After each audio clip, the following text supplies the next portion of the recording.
Is it time to hit the panic button? Time to dig a fallout shelter?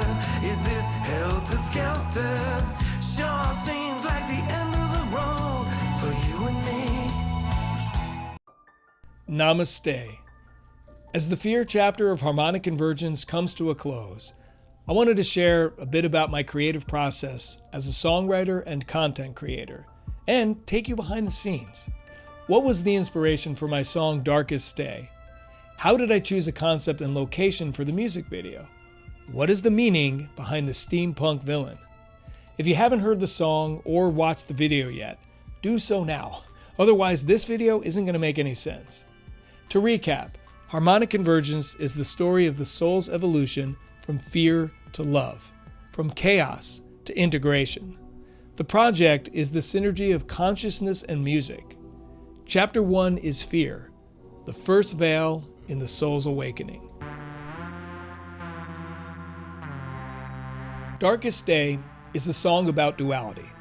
On this planet, in this lifetime, we all experience incredible moments of love, joy, expansion, and alignment, which is what most of my music and content celebrates.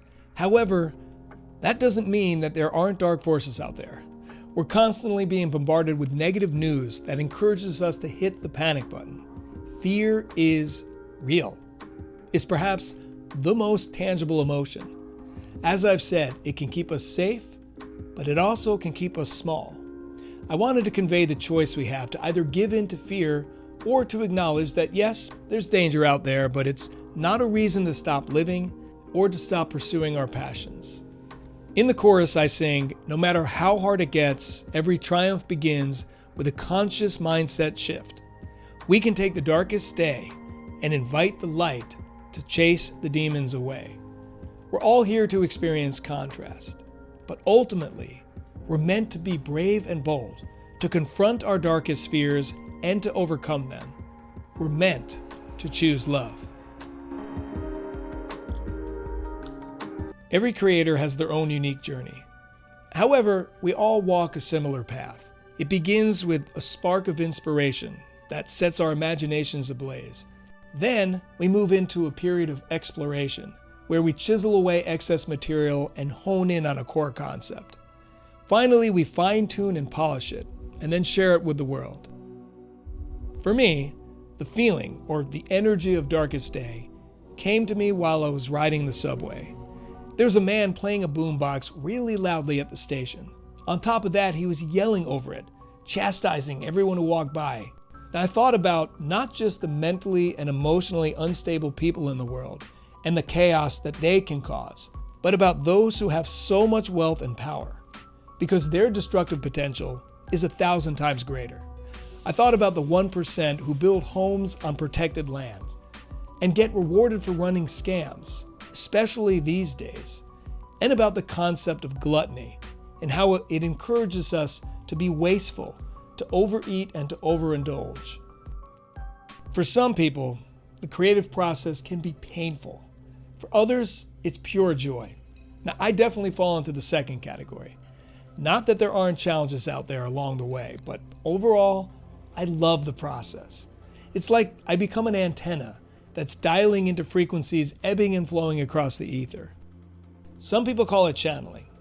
I always refer to it as translating, interpreting, and presenting, but it's pretty much the same thing. Now, I believe we all can do this, whether it's conscious or not. Creativity is a force that exists within us and all around us. We can tap into it at will. In fact, that's our job as creators, to pluck an energy from the cosmos, run it through our own logic and intuition, shape it into a creative form, and then share it.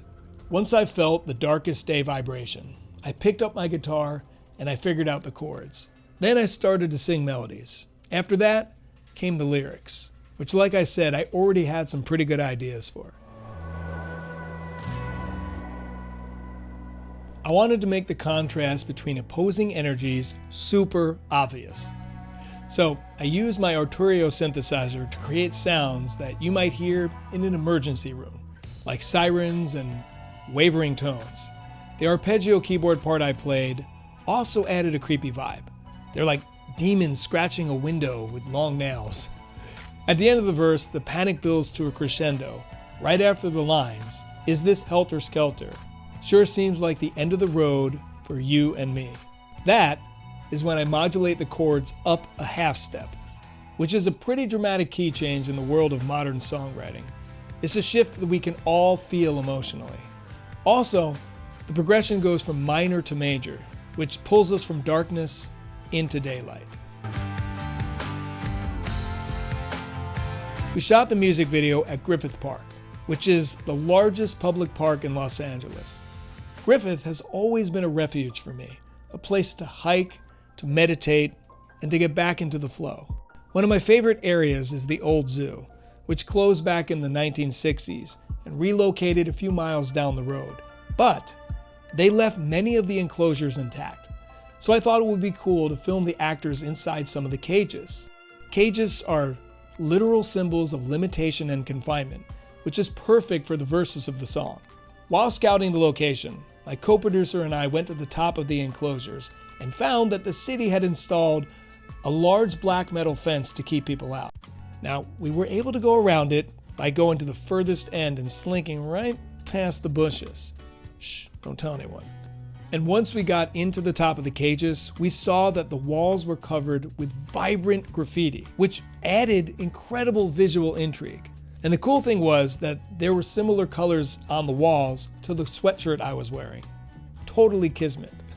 The graffiti, the decay, the overgrowth, all felt symbolic of the systems that were outgrowing, both personally and collectively.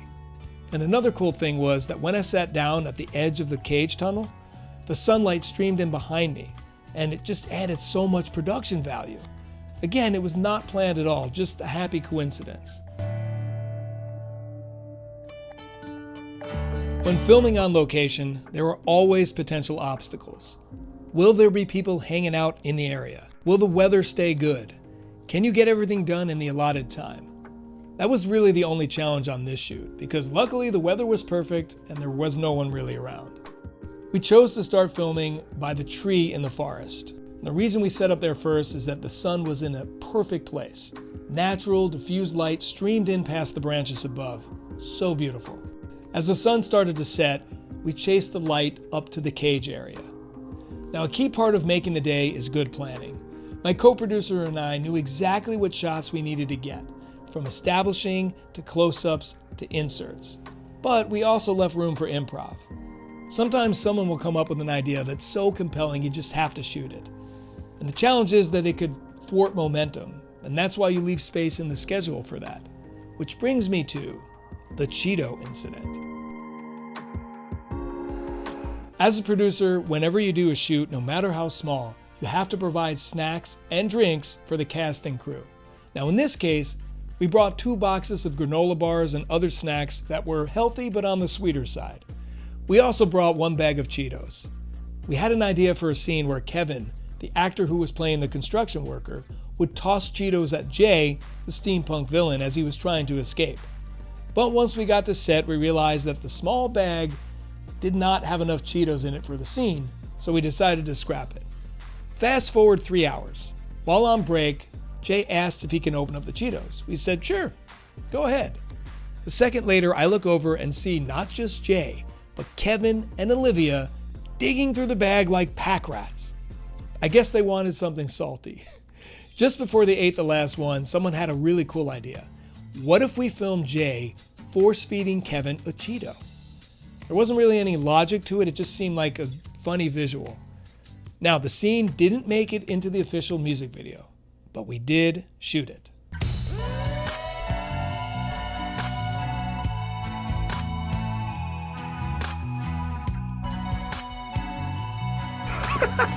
Yeah, okay. That's the outtake. Oh my god. First off, you're always free to impose your own meaning and draw your own conclusions about the characters and the story in this video and pretty much every music video. Having said that, we did have a concept in mind, which is we wanted a character that represented the dark side of technology. He was originally going to be a robot. However, as we thought about it, we decided that it would be more interesting to have the character visually depict a technology that everyone believed was gonna be cutting edge, but never actually became a reality, because things took a different turn, kind of like steampunk. In the video, Jay, who plays the steampunk villain, uses social media to spread mis and disinformation so he can strike fear into the hearts of the viewers, which will make them hit the panic button. And once they do, they're instantly transported to a prison inside their minds, which is represented by the zoo cages. That's when the steampunk villain attacks. But as we discover, he has no real power to harm them. And once they shift their gaze in another direction, to the beautiful outdoors, they realize this, which instantly frees them from his grip. Olivia has been a longtime collaborator. She's a talented singer and actress. You can hear her amazing vocals on my first song, Higher, and in the Darkest Day music video. She's just a ball of light and a pleasure to work with, and she always brings her A game. Kevin, we met at an Asian's Christmas party.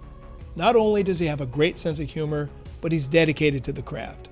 He's able to shift right into character and leave it all out there. From pounding on the cage door until his fists turn red, to tracking down 2 sticks in the forest that he could use as drumsticks. He's an excellent team player. Now Jay, we met on a hike in East LA. Right off the bat, we could see that he's a really good guy and a man of many talents. He's a magician, a musician, an actor, and a steampunk cosplayer, which is why he was perfect for the role.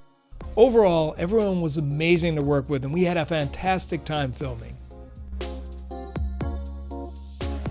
Since it's a lyric in the song, my wife and co-producer Irish thought it would be cool to buy an actual panic button as a prop. Besides using it inside the cars in the music video, we took it on the road to coffee shops, festivals, and even to Olympic National Park. We would ask people about their fears and see if they wanted to hit the panic button to relieve stress. Almost everyone did. You can watch those clips in our YouTube shorts. Now to me, the panic button represents how technology and media stokes our fears. The more we focus on the negative, the more the darkness gets amplified. And that's how we end up in a fear loop. So this video is about recognizing that and starting to shift out of it. No, that's just how it worked out.